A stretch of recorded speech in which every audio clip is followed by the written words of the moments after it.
علامہ وزیری صاحب نے جو گفتگو کی، یہ ان کا نقطہ نظر ہے، اور جس خوش اسلوبی سے اور بہترین انداز سے انہوں نے اس چیز کو بیان کیا ہے کہ یہ ان کا خاصہ ہے، عام طور پر ایسا بیان نہیں کیا جاتا۔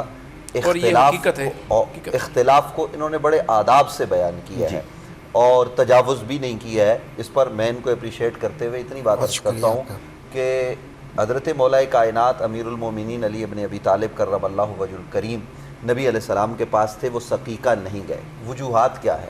میں صرف اس پر بات کرنا چاہتا ہوں۔ وجہ یہ ہے کہ جب حضرت ابو بکر صدیق مسجد میں آئے تو ایک قرام مچا ہوا تھا، آپ حجرہ رسول میں تشریف لے گئے، حجرہ عائشہ جو ہے وہاں نبی علیہ السلام کی پیشانی کو بوسہ دیا، مسجد میں آ کے خطبہ ارشاد فرمایا۔ پھر لوگوں نے کہا کہ انصار وہاں جمع ہیں اور وہ خلیفہ کا انتخاب کر رہے ہیں، تو آپ اس لیے نہیں گئے کہ مجھے خلافت چاہیے، آپ تو وہاں معاملات کو درست کرنے کے لیے گئے، لیکن صورتحال ایسی بن گئی کہ مسلمانوں نے آپ کو خلیفہ منتخب کر لیا۔ اب حضرت علی کیوں نہیں گئے؟ حضرت مولا کائنات اس لیے نہیں گئے کہ کسی کے گھر میں جب انتقال ہو جائے کسی شخصیت کا تو جو گھر والے ہوتے ہیں نا وہ گھر کا نظام دیکھتے ہیں، باہر کے جو کام ہے وہ دوسرے حضرات سر انجام دیتے ہیں۔ تو رسول خدا حضرت مولا کائنات کے سسر بھی ہیں، آپ کے چچا زاد بھی ہیں، اور پھر رسول بھی ہیں، اس حیثیت سے، اور پھر ظاہر ہے حضرت مولا کائنات کی تربیت رسول خدا نے کی، نبی علیہ السلام کی تربیت میں رہے، تو یہ تمام تر چیزیں حضرت علی المرتضیٰ کے ساتھ ہے۔ تو آپ وہاں ہیں، صرف آپ نہیں ہیں وہاں پر، جناب حضرت عباس بن عبد المطلب بھی ادھر موجود ہیں۔ تو یہ حضرات جو قریبی ہیں یہ سارے کے سارے گھر پر موجود ہیں۔ باہر یہ فیصلہ ہو گیا، حضرت علی کرم اللہ وجہ الکریم نے اس فیصلے کو چیلنج نہیں کیا۔ علامہ وزیری صاحب خود تسلیم کر چکے ہیں یہ بات، ابھی اپنی گفتگو میں انہوں نے فرمائی بھی کہ حضرت مولا کائنات نے بیعت کی، اور وہ بیعت اگرچہ کتابوں میں یہ بھی ہے ہمارے ہاں کہ کچھ تاخیر سے ہوئی، اور ایک یہ بھی ہے کہ بالکل تیسرے چوتھے دن انہوں نے بیعت کر لی۔ یہ دونوں طرح کی روایات ہمارے ہاں موجود ہیں، اور خود جناب مولا کائنات نے حضرت سیدنا ابو بکر صدیق رضی اللہ تعالیٰ عنہ کا تعاون کیا، ہر لحاظ سے تعاون کیا۔ اور پھر حضرت ابو بکر اس کے بدلے میں کیا کریں کہ اہل بیت نبوت مجھے اپنے گھر والوں سے زیادہ عزیز ہیں۔ تو ہمارے ہاں بنیادی مسئلہ یہ ہے کہ یہ جھگڑے کا مسئلہ نہیں ہے، ہمارے ہاں خلافت من جانب اللہ نہیں ہے، بس جو لوگ ارباب حل و عقد بتائے گئے مسلمانوں میں وہ جو نظام ہے وہ مل کر اگر کسی کا انتخاب کریں یا خلیفہ کر لے، جیسا کہ حضرت ابو بکر صدیق نے کیا، یا پھر حضرت عمر نے ایک جو ہے نا وہ شورا بنا دی کہ وہ فیصلہ کرے گی، تو یہ سلسلہ ہے۔ اور ہمارے یہاں خلافت اور باقی جو امامت کا تصور ہے جس کی حوالے سے انہوں نے اشارہ کیا، دیکھیے ہم ان اماموں کو بھی مانتے ہیں اور ان اماموں کے علاوہ جو ائمہ ہیں ان کو بھی مانتے ہیں، یعنی وہ جو 12 امام ہیں 12 اماموں کو بھی ہم مانتے ہیں، وہ جو 12 امام جن کو یہ منصوص من اللہ یا جو بھی کہتے ہوں، ہم ان کی عزت تعظیم، ظاہرہ حضرت علی تو صحابی رسول ہیں، حضرت علی تو داماد پیغمبر ہیں، پھر حضرت امام حسن و امام حسین کی عظمت کا کون انکار کرے گا، امام زین العابدین کی شانوں کو کون بلا سکتا ہے، لیکن ہم امام زین العابدین کے جو شہزادے ہیں ان کو بھی مانتے ہیں، وہ زید بن علی ہوں ان کو بھی مانتے ہیں، وہ جناب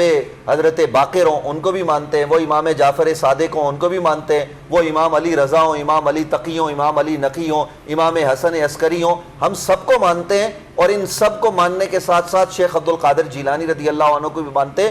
رسول اکرم صلی اللہ علیہ وسلم کی جو اولاد ہے صحابہ نے ان کی عزت کی ہے، اور ہر زمانے کے مسلمانوں کو چاہیے کہ وہ رسول کی اولاد کی تعظیم و تکریم کریں، اور یہ تعظیم و تکریم کا حکم ہمیں قرآن مجید برہان رشید نے دیا ہے، نبی علیہ السلام نے دیا ہے، تو اس لیے اس چیز کو ہمیں آگے بڑھانا چاہیے۔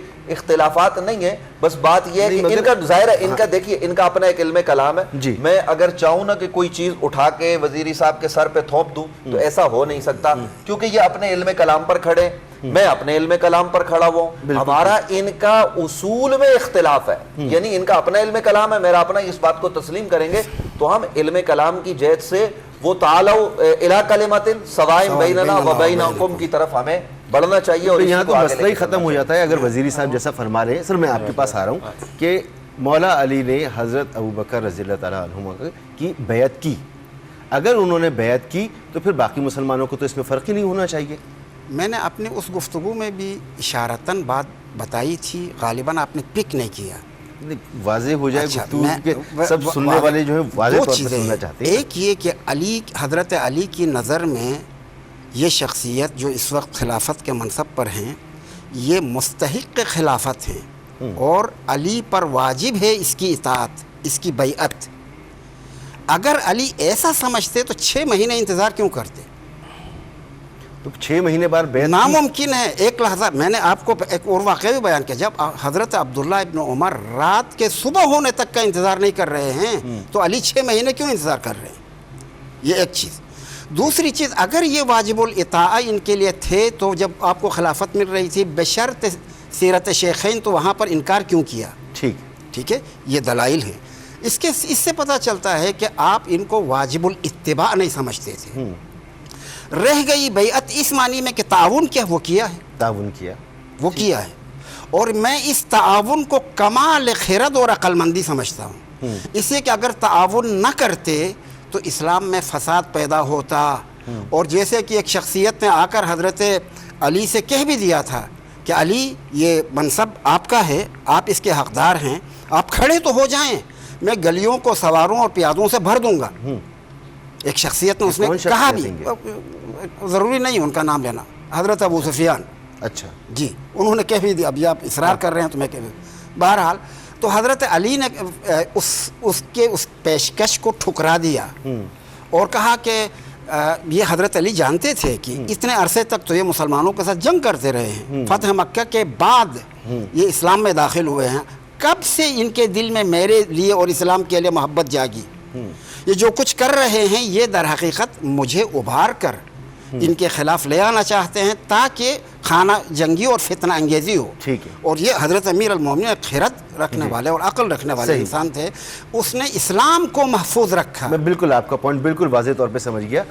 آپ کے نزدیک حضرت علی علیہ السلام نے بیعت نہیں کی اور مگر تعاون جاری رکھا کہ وہ بیعت تعاون کی شکل میں تھی، نہ واجب الاتباع. واجب الاتباع نہیں سمجھا، لیکن یہ ان کی حکمت عملی تھی کہ مسلمانوں میں اس طرح سمجھتا ہوں اور فساد ہو. یہ آپ اس طرح سمجھتے